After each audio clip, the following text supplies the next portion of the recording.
Can anyone challenge Spencer Lee at 125 pounds? You may think it's impossible since he's a 3-time national champion and hasn't lost since the 2019 season. Well, I'm still going to give you 3 guys who can hang with Lee to a degree.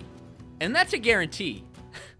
So let's stop stalling and look at the field. The lone few guys who have actually beaten Lee are since graduated. And of course, last year's 125 pounds national champion Nick Suriano is also out of the equation. There are 9 total NCAA placers returning in 2022. There would have been 11, but Sam Latona and Taylor Lamont are both bumping up to 133. If you want to see a preview of their weight, make sure you stay tuned to Fanco Wrestling, where I'm releasing a new preview every week before the season. So other than that, every 125 pounds All-American from last season is back. But how many of those guys has Spencer actually beat in head-to-head competition? Well, he has wins over 4 NCAA place winners, but he has only wins over 9 out of 25 top guys. And that brings us to our first problem for Spencer Lee. He hasn't wrestled most of the field. He's been on and off the mat for so long and been in college for a decent amount of time that the field has changed pretty dramatically over the years. So he hasn't wrestled these guys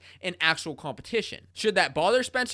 Well, no. He already has pins over number 9, Killian Cardinal of West Virginia, number 5, Pat McKee of Minnesota, nearly majored number 6, Brandon Courtney of Arizona State, and teched number 2, Pat Glory of Princeton. And remember, Courtney and Glory are national finalists. So Spencer still has yet to face Cornell's Vito Arujau, Northwestern's Michael DiAugustino, Oregon State's Brandon Kaler, and Wisconsin's Eric Barnett. And based on head-to-head matchups of guys Lee hasn't wrestled before, I would expect Vito to give Spencer the toughest match. And while they haven't wrestled in folk style, they did wrestle freestyle back in 2019, where Spencer teched Vito. Granted, Vito did score a couple takedowns on Spencer, and both of these guys have improved impressively since that time. Results are results, and I still give Spencer Lee the edge. Nonetheless, Vito is the first guy I think could challenge Spencer Lee this season. The next guy who I think could challenge Spencer is Princeton's Pat Glory, who has gone back and forth with Vito Arujau throughout their careers. The reason I believe this is because of a critical point of information that I left out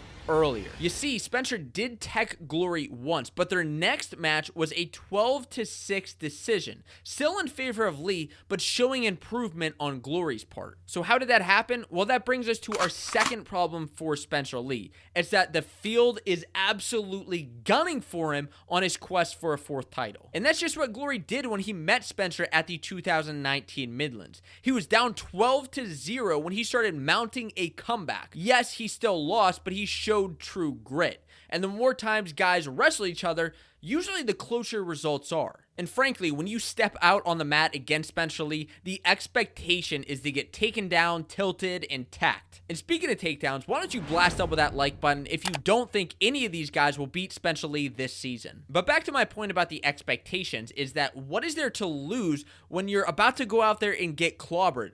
Absolutely nothing. Heck, look at number 19, Jack Medley of Michigan, and number 10, Jacob Camacho of NC State, who have both held Spencer Lee to decisions in the past. Granted, Spencer later teched Medley in a different match, and Jacob Camacho was Spencer's last match in the 2021 season before he went out for a surgery. So he was injured with the double mega knee pads on, which actually brings us to the third problem for Spencer Lee. His knees. On his Instagram, he seems totally back to normal, and we know that his doctors and coaches wouldn't let him wrestle unless he was cleared to do so. All of that aside, we know Spencer has won titles with 1 ACL and 0 ACL, so nobody's denying that he's tougher than nails. Excuses. Excuses are for wusses. But you have to understand that guys will be attacking his knees. Going back to Camacho, I actually rewatched their match from the 2021 collegiate duels, and Camacho did a good job holding Spencer in the first period to a 2-1 score. And the second, he escaped and then went straight to attacking Spencer Lee's knees. You could tell it bothered him a bit. I didn't think it was malicious, but I do think Spencer will have to be ready for it and adapt to it. Camacho has beaten and hung in there with some tough guys, and I think Coach Pop can get him to that next level. not to beat Spencer, but to hang with him. But let's get down to brass tacks. Will any of these guys beat Spencer Lee? I think Camacho, Glory, and Vito can hang in there and challenge Spencer, but no, I don't think any of them will beat him. I think Spencer Lee will go down as a 4-time NCAA champion. And to find out if RBY will go down as a 3-time national champion, you can check out this video previewing the 133-pound weight class and whether Fix can actually beat RBY finally.